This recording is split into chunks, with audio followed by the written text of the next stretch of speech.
किसी भी law entrance exam की तैयारी कर रहे हैं, चाहे वो DU LLB हो, BHU LLB, MSCT, AU LLB, PU या क्लैट के लिए भी अगर आप प्रिपेयर कर रहे हैं तो ये वीडियो आपके लिए हेल्पफुल होगी। अगर वीडियो आपके लिए हेल्पफुल रहती है तो आप प्लीज़ इस वीडियो को लाइक कीजिएगा और कमेंट सेक्शन में अपने जो भी विचार होंगे वो बताइएगा। और अगर आपको किसी और टॉपिक से रिलेटेड वीडियो चाहिए तो कमेंट सेक्शन में ज़रूर बताइएगा, हम जल्द से जल्द आपको प्रोवाइड करने की कोशिश करेंगे। तो चलिए स्टार्ट करते हैं। देखिए यहाँ फर्स्ट क्वेश्चन बोल रहा है कि the autobiography title resolve uniting nation in a divided world has been written by which diplomat, जो कि यहाँ पे ये दिया हुआ है united nation resolve uniting nation in a divided world जो है इसे किसने लिखा है, तो ये लिखे हैं बान की मून जो है, जो कि 18th सेक्रेटरी जनरल थे यूनाइटेड नेशन के।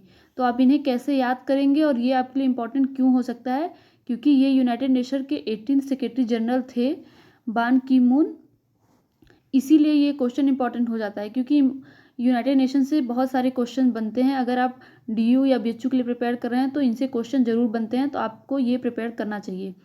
तो आपको याद रखना है कि बान की मून जो है इनकी बुक है रिसॉल्व, ऐसे याद करिए कि मून जो है वो रिसॉल्व करता है यूनाइटेड नेशन से जो भी प्रॉब्लम रिलेटेड होते हैं, ऐसे याद कर लीजिए।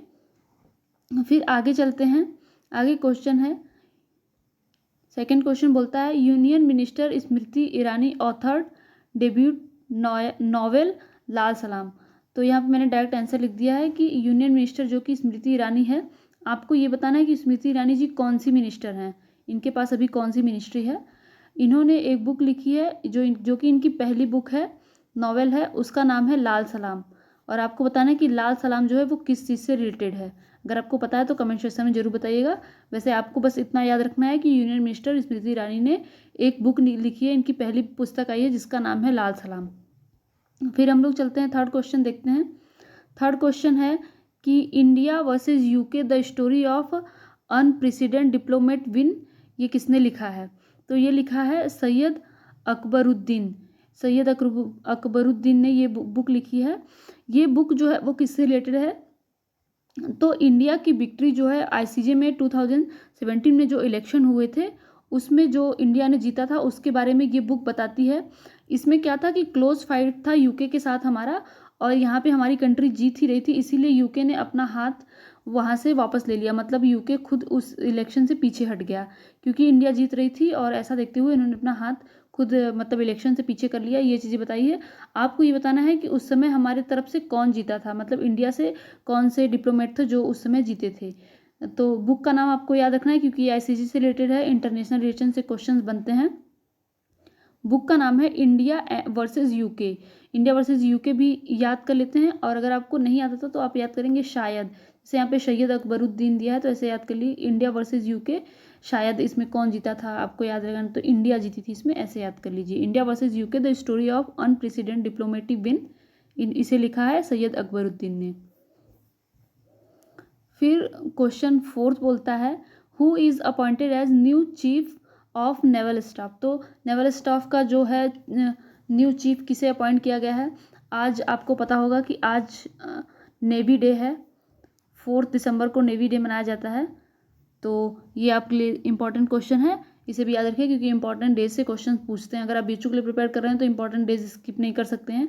DU में भी कभी कभी 1-2 क्वेश्चन बनते हैं, लेकिन बहुत ज़्यादा नहीं, पर क्वेश्चन बन सकते हैं, इसलिए आपको पढ़ना चाहिए।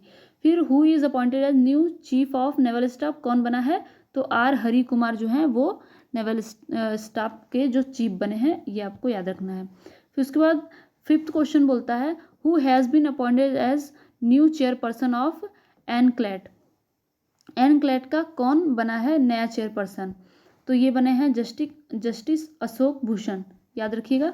फिर हम लोग सिक्स क्वेश्चन देखते हैं, तो सिक्स क्वेश्चन बोल रहा है who has been appointed as new director general of narcotics control bureau.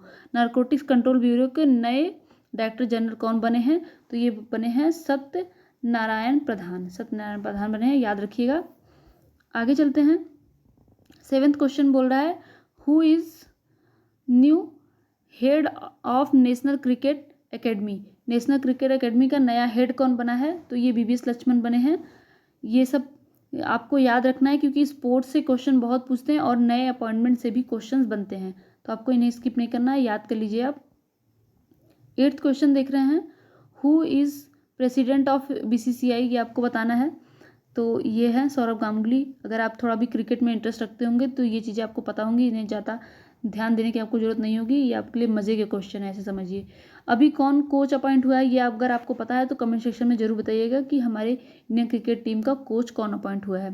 फिर 9th क्वेश्चन बोल रहा है, who has been appointed as the member of UN international law commission from India for 5 year starting from the 2023। तो 2023 से जो India का 5 year का term start होगा, तो यूनाइटेड नेशन में लॉ कमीशन में कौन अपॉइंट हुआ इंडिया की तरफ से, तो वह है बीमा पटेल, याद रखिएगा। यूनाइटेड नेशन से रिलेटेड इसलिए इंपॉर्टेंट है, आपको याद रखना चाहिए। जब एग्ज़ाम पास आ जाएंगे तो मैं आपको यूनाइटेड नेशन से रिलेटेड जो भी क्वेश्चन होंगे उस पर भी वीडियो बनाऊंगी, जो भी करंट अफेयर से रिलेटेड क्वेश्चन होंगे। और मैं एक वीडियो और बनाने का सोच रही थी कि जो भी यूनाइटेड नेशन से क्वेश्चंस अब तक आ चुके हैं या जो आ सकते हैं उन पे भी एक वीडियो बनेगा। अगर आपको वीडियो चाहिए तो कमेंट सेक्शन में बताइएगा, मैं ज़रूर बनाऊंगी उस पर। फिर 10th क्वेश्चन बोल रहा है, who is reappointed as a director general of WHO। तो WHO का डायरेक्टर जनरल कौन बना है, तो यहाँ पे है टेड्रोस एधनोम, जो है वो रीअपॉइंट हुए हैं WHO के डायरेक्टर जनरल, ये आपको याद रखना है। साथ ही साथ आपको याद रखना है कि WHO का हेडक्वार्टर कहाँ है। आप लोग पूछते हैं कि हमें इंटरनेशनल रिलेशन से क्या पढ़ना है, इंटरनेशनल रिलेशन के बारे में आपको PDF की बात करते हैं तो अगर जब इंटरनेशनल टॉपिक्स जो हैं जो आपको पढ़ना है उसमें सबसे ज़्यादा इंटरनेशनल ऑर्गेनाइजेशन में आपको WHO पर WHO की जैसे हेडक्वार्टर कहाँ है इसका, इसकी स्थापना कब हुई, वो हेल्थ डे कब मनाया जाता है, ये बस ये बेसिक चीज़ें आपको पढ़नी है। फिर उसमें इंटरनेशनल में जो टॉपिक है सबसे ज़्यादा इंपॉर्टेंट है आपके यूनाइटेड नेशन, ये आपको पढ़ना है। यूनाइटेड नेशन पर मैंने वीडियो बना रखा है, आप कमेंट सेक्शन में डिस्क्रिप्शन बॉक्स में इसे पिन कर दूंगी, आप जाके वहाँ से देख लीजिएगा, आपके लिए बहुत हेल्पफुल होगा वो। फिर 11th क्वेश्चन बोल रहा है, which city has receive the स्वच्छ सर्वेक्षण award for 2021 for being the cleanest city of India. तो ये आपको पता होगा कि जो स्वच्छ सर्वेक्षण अवार्ड है वो इस बार भी इंदौर को मिला है और अभी तक इंदौर को ही मिलता आया है, तो ये ज़्यादा आपको इसमें ध्यान लगाने की जरूरत है। अगर आप करंट से रिलेटेड हैं तो आपको पता होगा कि अभी तक इंदौर को ही मिल रहा था और इंदौर को ही इस बार भी मिला है। फिर उसके बाद चलते हैं, who has won 2021 Booker prize. अब देखिए 2021 बुकर प्राइज़ आ गया है तो इसे भी आपको पढ़ना चाहिए। इसका ये हैं डेमन गलगुड जो हैं उन्हें मिला है, साउथ अफ्रीकन ऑथर हैं, इनकी बुक है द प्रॉमिस, याद रखिएगा इनकी बुक है द प्रॉमिस। सो 13 क्वेश्चन देखते हैं, who is the winner of 2021 JCB prize for, ये 2021 हो गया, तो JCB प्राइज़ 2021 का किसे दिया गया है, तो M मुकुंदन को दिया गया है, ये M मुकुंदन को दिया गया है JCB प्राइज़। अब आपको बताना है कि JCB प्राइज़ किस चीज़ में दिया जाता है, ये थोड़ी बहुत बेसिक नॉलेज अगर आप BHU के लिए प्रिपेयर करें तो ये क्वेश्चन इंपॉर्टेंट हो सकता है, और अगर DU के लिए प्रिपेयर करें तो उतना इंपॉर्टेंट नहीं है, पर BHU के लिए ये इंपॉर्टेंट हो सकता है क्योंकि BHU तो पूछता है भाई, कुछ भी पूछता है, तो आपको पढ़ना चाहिए। फिर यहाँ पे है हम लोग 14 क्वेश्चन देखते हैं, who has been named for the life time achievement award by the badminton world federation. तो बैडमिंटन वर्ल्ड फेडरेशन ये बहुत ही ज़्यादा न्यूज़ में था, लोग इसे रिलेट कर रहे थे कि दीपिका पादुकोण के पिताजी, तो दीपिका पादुकोण के पिताजी को मिला है लाइफ टाइम अचीवमेंट अवार्ड, जो है वो किसने दिया है, बैडमिंटन वर्ल्ड फेडरेशन ने दिया है इन्हें। इनका नाम क्या है, प्रकाश पादुकोण, ठीक है, इन्हें याद रखिएगा, प्रकाश पादुकोण को मिला है। किसने दिया है, तो बैडमिंटन वर्ल्ड फेडरेशन ने इन्हें ये पुरस्कार दिया, life time achievement award for badminton, okay, याद रखिएगा। Who has become the youngest bowler to take 400 T20 wickets, 400 T20 wickets लेने वाले इन सबसे यंगेस्ट बॉलर कौन है, तो वो है राशिद खान, याद रखिएगा। फिर उसके बाद ये स्पोर्ट्स से जो भी क्वेश्चंस हैं ये बहुत ही इंपॉर्टेंट है क्योंकि स्पोर्ट्स से तो क्वेश्चन बनता है, DU का तो फेवरेट है और BHU में भी ये क्वेश्चन पूछते हैं, याद रखिएगा आप। फिर 16 क्वेश्चन बोल रहा है, Rohit Sharma become the third cricketer to score 3000 run in men's T20। तो याद रखना है कि रोहित शर्मा जो है वो थर्ड क्रिकेटर बने हैं स्कोर करने वाले 3000 रन इन मेंस T20। आपको बताना है कि पहले कौन है, ओके, पहले क्रिकेटर कौन है जिन्होंने 3000 रन बनाए हैं मेंस T20 में। फिर उसके बाद 17 क्वेश्चन बोल रहा है which sport to make its debut in Birmingham 2022 Commonwealth Games. कौन सा गेम है जो कि बर्मिंघम में जो 2022 में कॉमनवेल्थ गेम्स होने वाले हैं वहाँ पे डेब्यू करेगा, मतलब सबसे पहली बार होगा, तो वह है वुमेन्स क्रिकेट, वहाँ पे पहली बार होगा, याद रखिएगा। फिर उसके बाद 18 क्वेश्चन है which country will host 2031 ICC men's 50 over world cup. तो ये वर्ल्ड कप जो है वो कौन होस्ट करेगा ये पूछ रहा है। तो यह है इंडिया और श्रीलंका दोनों साथ में मिलके जो 2031 में ICC men's 50 over world cup होगा इसे होस्ट करेंगे। ओके, 50 ओवर मतलब वनडे, ये तो आप जानते हैं, अगर क्रिकेट से रिलेटेड हैं तो थोड़ा बहुत देखते हैं, इंटरेस्ट है तो आपको पता ही होगा। फिर उसके बाद 19 क्वेश्चन बोल रहा है which team von Syed Mushtaq Ali trophy for the third time. तो थर्ड टाइम कौन जीता है सैयद मुश्ताक अली ट्रॉफी, तो ये जीता है तमिलनाडु। आपको ये बताना है कि सैयद मुश्ताक अली ट्रॉफी जो है वो किस चीज़ से रिलेटेड है। ओके, ये भैया BHU का ये फेवरेट क्वेश्चन है, BHU ये पूछता है, और क्योंकि ये स्पोर्ट्स से रिलेटेड है इसलिए ये DU में भी इंपॉर्टेंट हो जाता है। DU में एकदम भर भर के पूछते हैं स्पोर्ट्स से रिलेटेड क्वेश्चन। फिर ये इस मंथ का अगर स्पोर्ट्स से रिलेटेड बात की जाए तो ये सबसे ज़्यादा इंपॉर्टेंट है, आप इसे स्किप नहीं कर सकते, ये आपको पढ़ना ही है, आप इसे याद रखिए। ओके, चलते हैं, देखते हैं यहाँ पे। तो 20 क्वेश्चन बोल रहा है कि Australia win there maiden T20 world cup title defeated by New Zealand को 8 विकेट से हराकर जो है वो ऑस्ट्रेलिया ने जीता है T20 world cup. Okay, New Zealand को हरा के।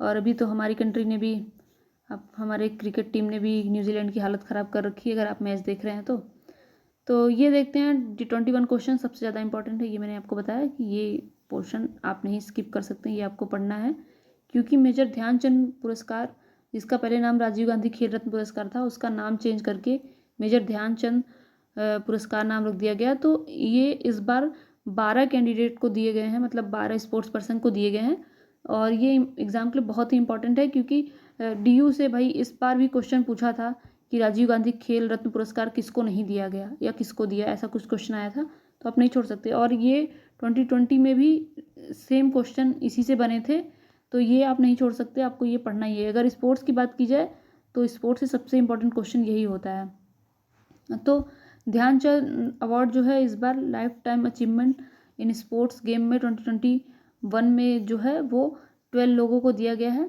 सबसे पहले हैं रवि कुमार दहिया, फिर उसके बाद हैं सुमित अंतिल। आपको ये भी याद रखना है कि ये किस स्पोर्ट्स से रिलेटेड है। तो यहाँ पे देखिए, आप गूगल करेंगे जस्ट आपको ये पूरी इमेज आ जाएगी और आराम से आप याद कर सकते हैं। रवि कुमार दहिया रेसलर हैं, ये आपको पता ही होगा कि अभी तो ओलंपिक में कितना ये चर्चित हुए थे। इसके बाद सुमित अंतिल हैं, पैरा एथलीट हैं ये। फिर उसके बाद कृष्णा नागर हैं, कृष्णा नागर पैरालंपिक बैडमिंटन। प्रमोद भगत हैं, पैरालंपिक में ये भी थे, पैरा बैडमिंटन खेलते हैं ये। फिर मिथाली राज हैं, क्रिकेटर, आपको पता ही होगा। फिर उसके बाद सुनील छेत्री, नीरज चोपड़ा, PR श्रीजेश हैं, फिर मनप्रीत सिंह, लवलीना बोरगोहेन और अवनी लेखरा और मनीष नरवाल। तो ये 12 नाम आपको याद रखने हैं, सुनील छेत्री भी हैं। ये 12 नाम आपको याद कर लेने हैं, आप ट्रिक बना के याद करिए, कैसे भी याद करें, पर ये आप याद रखिए कि मेजर ध्यानचंद स्पोर्ट्स अवार्ड जो है ये इस बार 12 लोगों को मिला है। ओके, तो बहुत ही इंपॉर्टेंट है। तो ये हमारी पहली वीडियो आज यहाँ पे ख़त्म होती है। अगर वीडियो आपके लिए हेल्पफुल है तो प्लीज़ चैनल को सब्सक्राइब कीजिएगा और वीडियो को लाइक करना ना भूलिएगा। साथ ही साथ अगर आपके कोई भी फ्रेंड्स